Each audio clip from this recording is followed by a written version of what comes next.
তো কেমন আছো তোমরা? আজ আমি কথা বলবো পৃথিবীর সব থেকে নিকৃষ্ট জিনিস নিয়ে, I mean Bangali TV shows.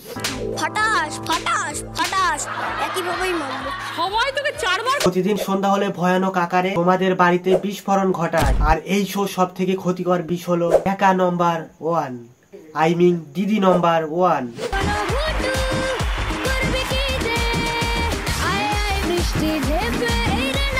দিদি নম্বর 1 এমন একটা টিভি শো যেখানে বাচ্চা থেকে বুড়ো সবাই এই শো এর কন্টেস্টেন্ট।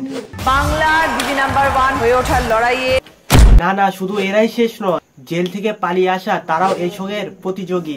এই শো এর গেম একজন এই প্রান্তে দাঁড়িয়ে ইঙ্গিত করে আর একজন ওই প্রান্তে দাঁড়িয়ে গেস্ট করে।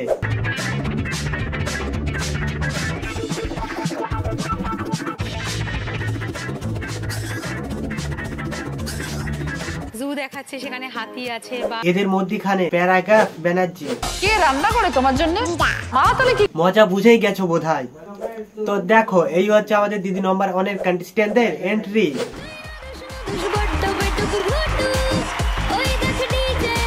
দিদি নম্বর 1 এমন একটা শো যেখানে শুধু খেলাধুলার কন্টেস্টেন্টই থাকে না, এদের মতন কিছু কন্টেস্টেন্টও থেকে থাকে। কিছু অভিজ্ঞ রবীন্দ্রনাথ তাদের গল্প শোনায়। মা কেটে পড়ি, চলো মা কেটে পড়ি। বিশ্বাস করো, এতে আমার কোনো দোষ নেই। अरे बाप रे, ये तो धोती खोल रहा है। আবার কেউ বানিয়ে গল্প বলে। সো এবার অনেকে জিজ্ঞাসা করছিল সুমি কেন যাওনি দিদি নাম্বার 1-এ? তো তুই গিয়ে কি বলবি? ক্যা বলু রচনা দি, সাধ্য বাড়ির ব্লগ বানিয়ে আজ আমি এখানে আসতে পেরেছি।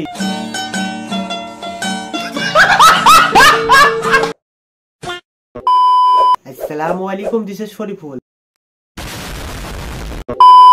অনেকের দাবি নম্বর 1 জেনারেল নলেজেবল শো, বাচ্চারা এখান থেকে অনেক কিছু শিখতে পারে। তো চলো বাচ্চারা কি শিখতে পারে আমরাও একটু দেখি।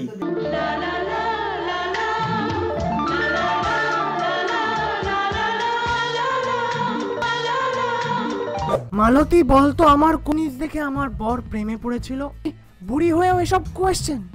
চোখ মালতী, চোখ। যেখানে মেন ক্যামেরা, যেখানে থাকবে 4টে ইন্ডিয়ান ফ্ল্যাগ, তা আবার উল্টো। বাচ্চারাও তো এই শিখবে নাকি? দিদি নম্বর 1-এ 5 বছরের বাচ্চাকেও ডাকা হয়, আবার 50 বছরের বুড়িকেও ডাকা হয়। তো এটা কার দিদি? হ্যাঁ, কার দিদি? 50 বছরের বুড়ির দিদি নাকি 5 বছরের বাচ্চার দিদি? কোনটা? छाती फोड़ रे बाबू भैया, तुम ठीक हो?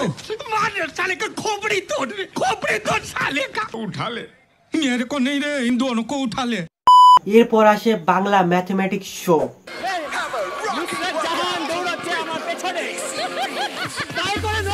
জি বাংলার পর্দায় দিদি নম্বর মঞ্চে নারী শক্তির ইনস্পিরেশনাল মোটিভেশনাল প্রতিমূর্তি মানে রচনা মানে প্যারাগ্রাফ ব্যানার্জি। মানালি যদি শিমুলকে কোন অ্যাডভাইস দিতে কি দেবে? মাঝে মধ্যে একটু জেদটা কমানো উচিত। শিমুল মানালিকে কি বলবে? মানালিরও শিমুলকে এটা একই কথা বলা উচিত। কি মাঝে মাঝে বাঙালি টিভি সিরিয়াল যেখানে তোমরা দিদি নম্বর 1-এর থেকেও কিছু আলাদা ভিন কোহের কন্টেস্টেন্টকে দেখতে পাবে।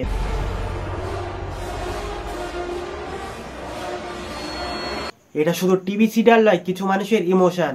সঠিক বলেছেন। আবার এই সব ছাপড়ি মার্কা ভিডিও ইউটিউবে ট্রেন্ডিং এ আছে, আর জানলে দেখো। তো আজকের ভিডিওটা এই পর্যন্ত ছিল। চ্যানেল নতুন হলে সাবস্ক্রাইব করুন, শেয়ার করুন, আর হ্যাঁ, লাইক করতে ভুলবেন না। আসসালামু আলাইকুম।